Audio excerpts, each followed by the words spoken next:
Hello, my fellow Descendants! This is Mloentje, and welcome back. Guys, after some farming, I finally got my hands on the module that I need, and that was Spiral Tidal Wave. So, bubbles no longer bounce off the ground, but now our projectiles are fired forward, attracting Gluttony's impurities.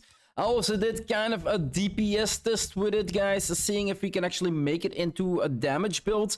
I do have to say, on regular mobs, I can get around 800 or 950,000 $50,000. I wanted to say 50,000 damage on single target hits, so it's actually pretty good. And then the dot over time for the water puddle, because it still creates.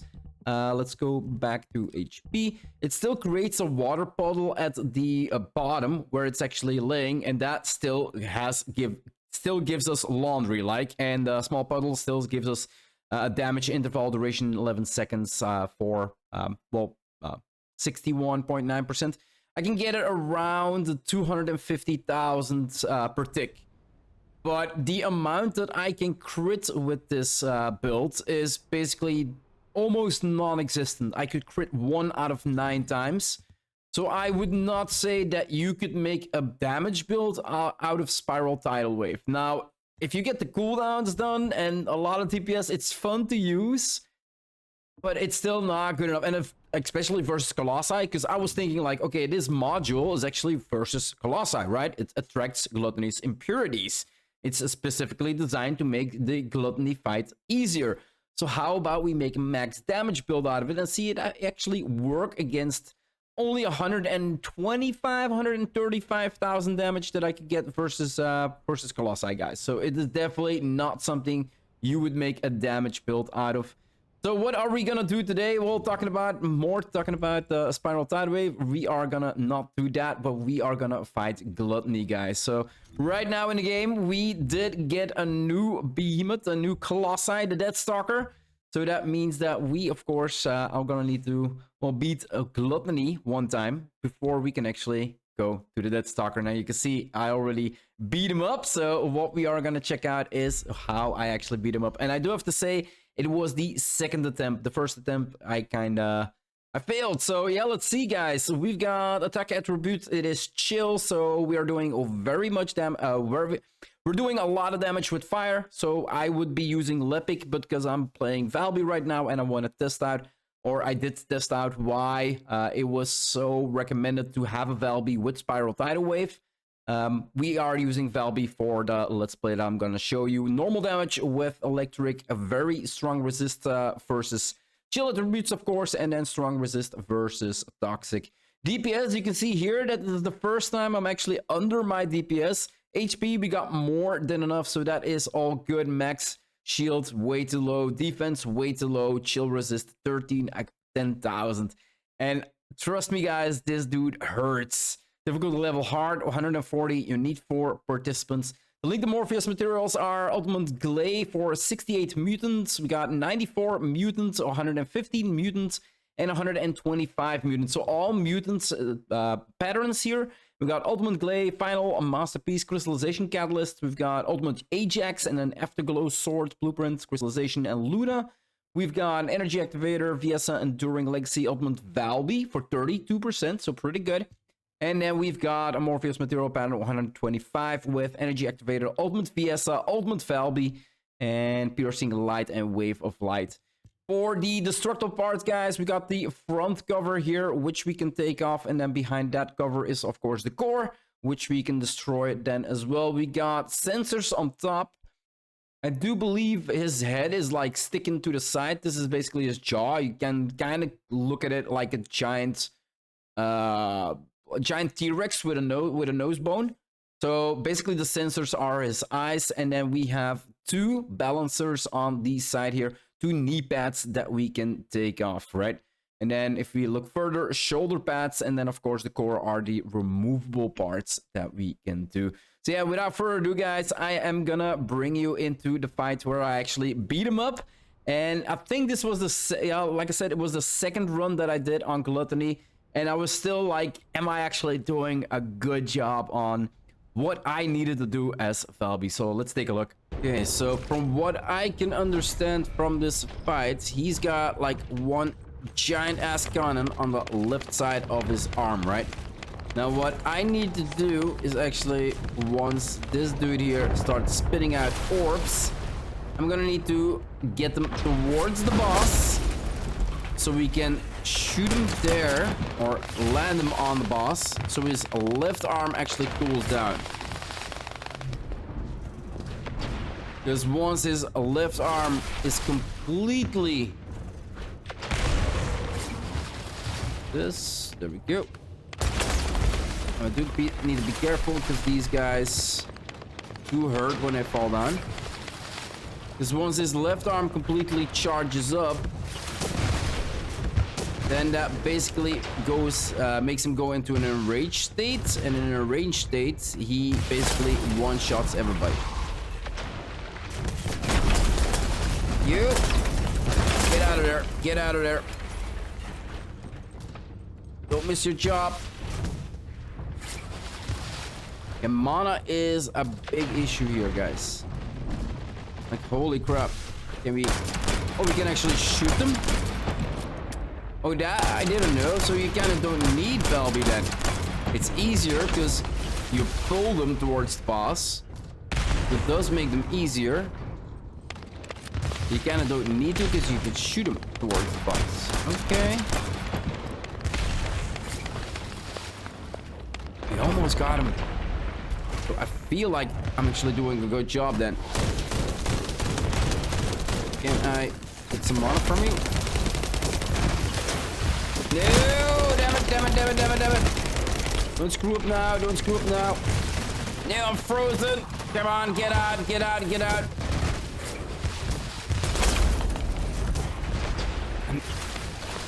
Get those orbs towards the boss. Get those orbs towards the boss.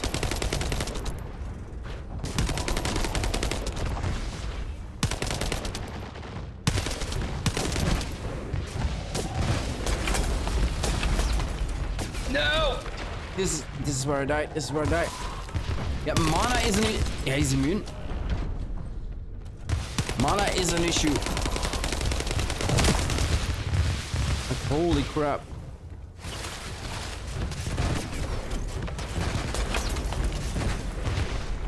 Those purple orbs cannot get to him. We need to shoot those. They basically charge him up, as far as I understand it.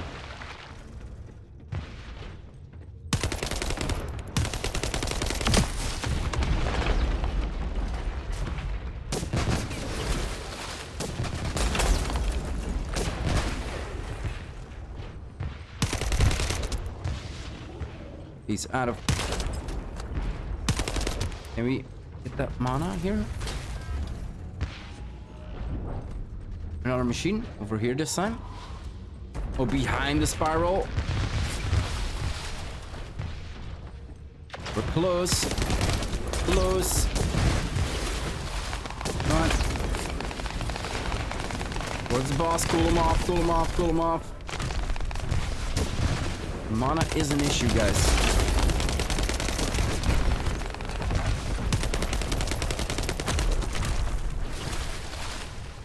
Pull him towards the boss. Come on. Pull that left arm off.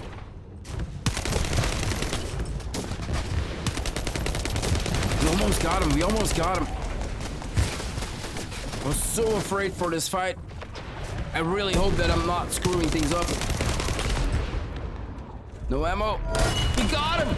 Holy crap. We've got him. Holy crap.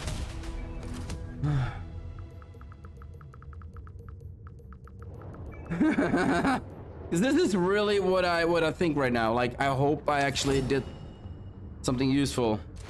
Reconstruction device, energy activator, ultimate Fiesta, ultimate Valby. Don't have a shape. Let's shape. And wave of lights. Let's go back to Albion. Holy crap, my heart rate. I kind of need to check it out because I think it's exploding at this moment.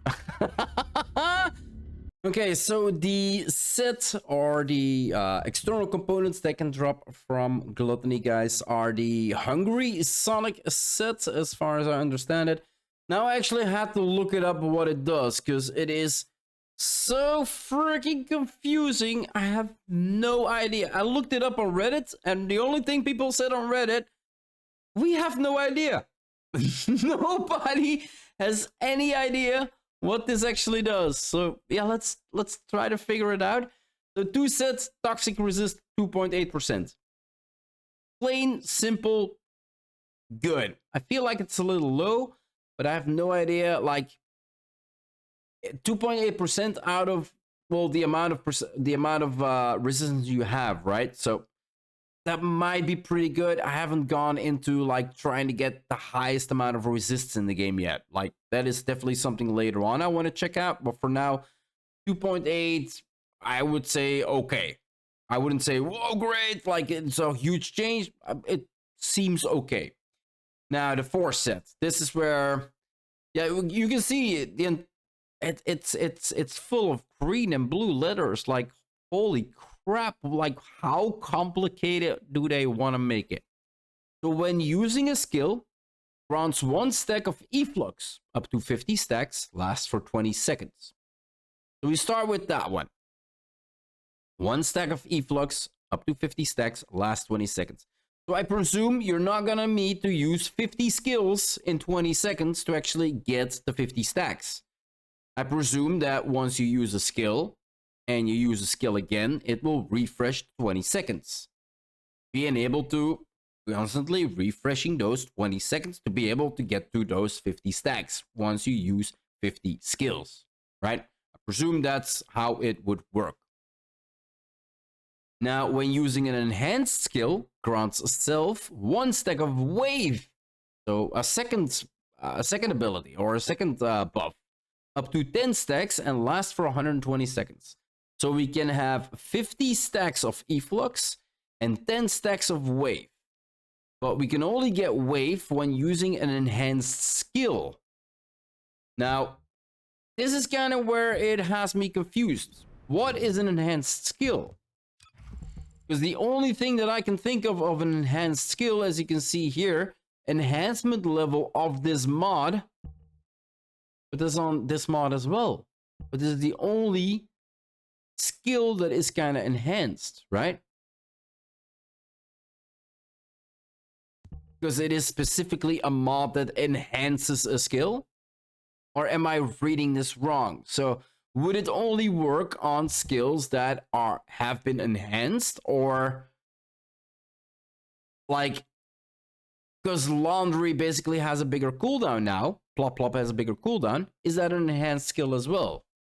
Like that is where the first confusing part comes in.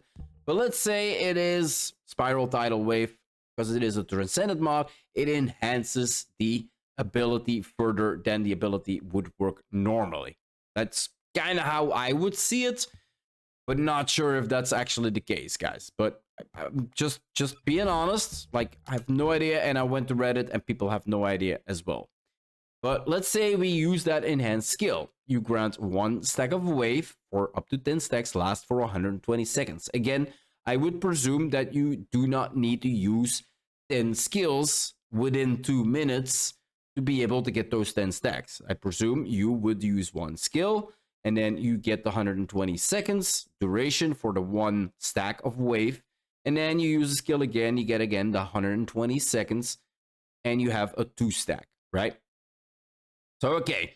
So once you use an enhanced skill, it also gives you 10 stacks of efflux.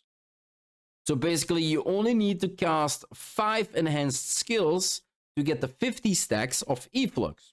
So far, makes sense. If what I presume is an enhanced skill is actually correct. This is so freaking confusing. How can they write something down like this and be like, yeah, this is perfectly sane? So what does wave do? Wave recovers MP by 0.2% per stack when hitting an enemy with a unique weapon. Okay, so unique weapon. Does that mean that it's only ultimate weapons? Because ultimate weapons actually have unique perks behind them, right? So if we press F or hold F1 on our gun, we can see that a unique ability, right?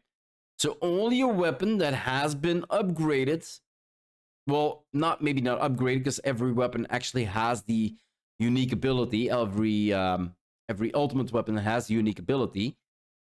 So you don't need it upgraded, it just needs to be ultimate weapon, because that's the only unique ability on weapons, right? Again, trying to make sense of it.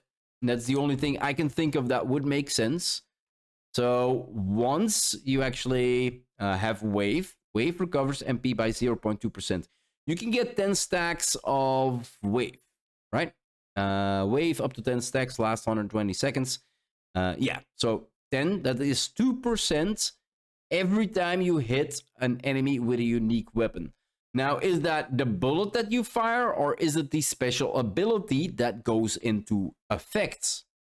For instance, if we would be using Thunder Cage unique ability is that it gives an explosion on a kill.